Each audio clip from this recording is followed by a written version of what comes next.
दोस्तों नमस्कार। बोलता है भारत में आपका स्वागत है। आज हम बात करेंगे संपन्न हुए पूरे चुनाव की,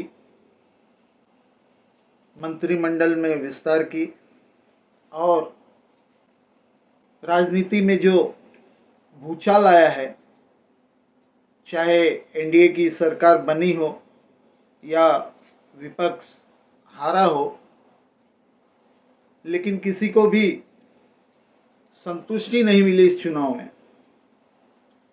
इस चुनाव को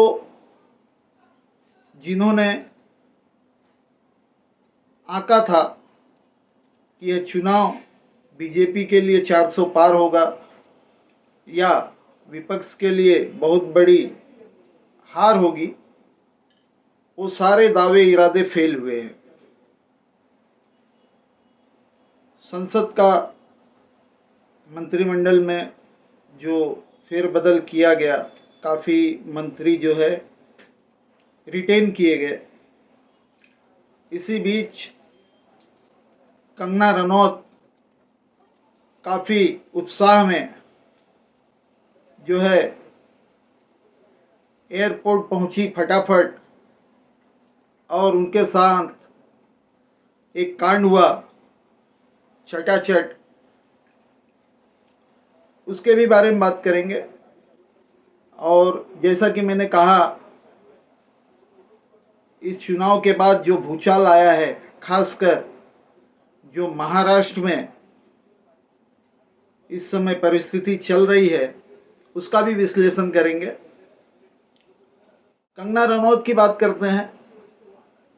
जब उन्हें एयरपोर्ट पे सीआईएसएफ महिला ने रोका और कानूनन उन्हें प्रोटोकॉल के तहत जो सर्चिंग होती है, जो वेरिफिकेशन होता है, उससे गुजरने को कहा गया, तभी उन्होंने उनका अहंकार भी वहाँ पर दिखाई पड़ा, जिसके बाद सीआईएसएफ की महिला ने उन्हें चाटा रसीद किया, जिसकी पूरी देश में बवाल लोगों ने देखा। इस पर उन्होंने सफाई दी, सीआईएसएफ महिला ने, कि मैंने इनको जो है मोबाइल और पर्स रखने के लिए कहा और क्यों में आने के लिए कहा, तो कंगना रनौत ने मुझे बोला कि नहीं, मैं तो सांसद हूँ, बीजेपी की जीत के आई हूँ, मेरे लिए कोई कायदा कानून नहीं होना चाहिए, ऐसा सीआईएसएफ महिला का कहना था। उसके बाद उन्होंने समझाया कि नहीं, कानून जो है सबके लिए बराबर है, सिक्योरिटी रीजन की वजह से आपको चेकिंग करनी होगी। लेकिन कंगना रनौत शायद अपने अहंकार में डूबी थी और उन्होंने इसका विरोध किया, जिसके कारण महिला जो है अपने काबू नहीं कर सकी और उन्हें चाटा जड़ दिया।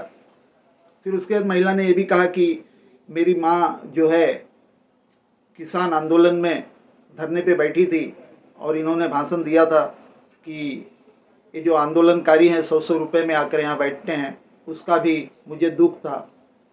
ये सब सारी बातें हुई। अब इसकी इंक्वायरी चल रही है, महिला को सस्पेंड कर दिया गया है। जो सही है क्या गलत है वो आपके सामने आगे जरूर आ जाएगा।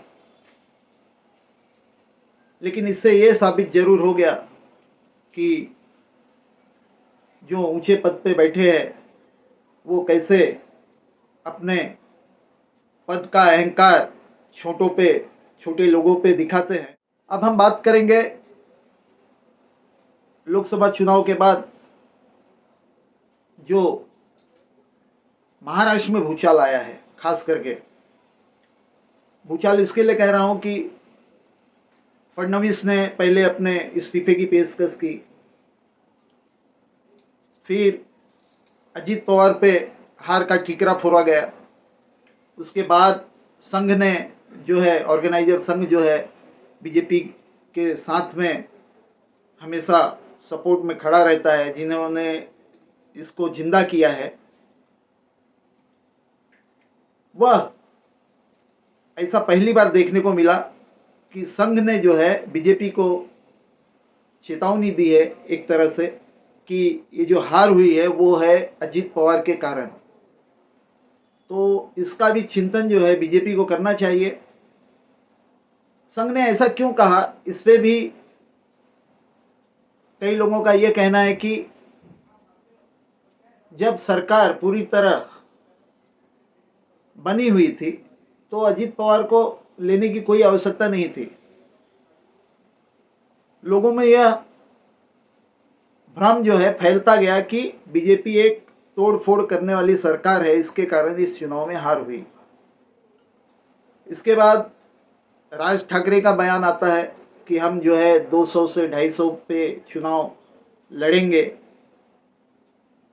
वो भी उस वक्त अभी जबकि हाल ही में लोकसभा चुनाव हुआ, बिन शर्त उन्होंने जो है बीजेपी का समर्थन किया था।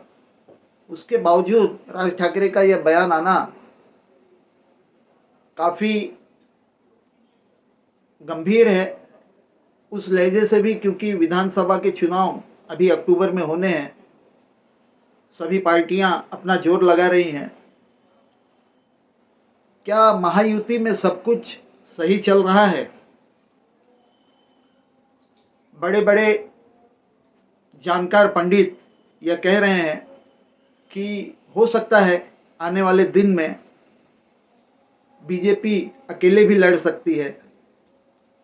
ऐसा इसलिए कहा जा रहा है क्योंकि अजीत पवार गुट और शिंदे गुट थोड़े नाराज दिखाई देते पड़ रहे हैं। और वहीं हम बात करेंगे इंडिया गठबंधन की, तो उद्धव ठाकरे जी ने अपना जो है 288 सीटों पे संगठन को तैयारी करने के लिए कह दिया है। उन्होंने ऐसा क्यों कहा, यह भी एक सोचने वाली बात इसलिए है क्योंकि यह लड़ाई अब छोटे भाई और बड़े भाई की हो चली है। क्योंकि कांग्रेस को मिली 13 सीटों की जीत, जहां उनको बड़ा भाई साबित करने में लगी हुई है, तो शिवसेना भी अपने आप को बड़ा भाई साबित करने में लगी है। लेकिन यह किसी से छुपा नहीं है कि महाराष्ट्र में किस तरह शिवसेना ने जी जान से मेहनत की और महायुति का जो अश्वमेघ का घोड़ा था उसको अपने बलबूते रोका है।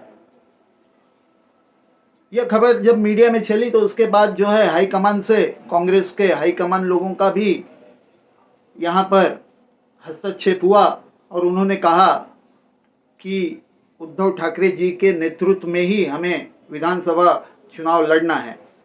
देखने वाली ये भी बात है कि आने वाले वक्त में महाराष्ट्र की राजनीति किस करवट लेती है और यहाँ के जानकार या यहाँ के प्रतिनिधि किस घोड़े पे सवार होके किस तरफ जाएंगे, यह भी एक बड़ी बात है। और लोगों के मन में यह भी एक शंका है कि एनडीए की सरकार यानी नीतीश नायडू डिपेंडेंट अलायंस आखिर कितने दिनों तक यह सरकार चला पाती है। धन्यवाद दोस्तों, आप लोगों का आभार मानता हूं कि आप लोगों ने मेरे चैनल को इतना प्यार दिया। फिर अगले फ्राइडे को मिलूँगा, तब तक के लिए बोलता है भारत। जय हिंद, जय भारत।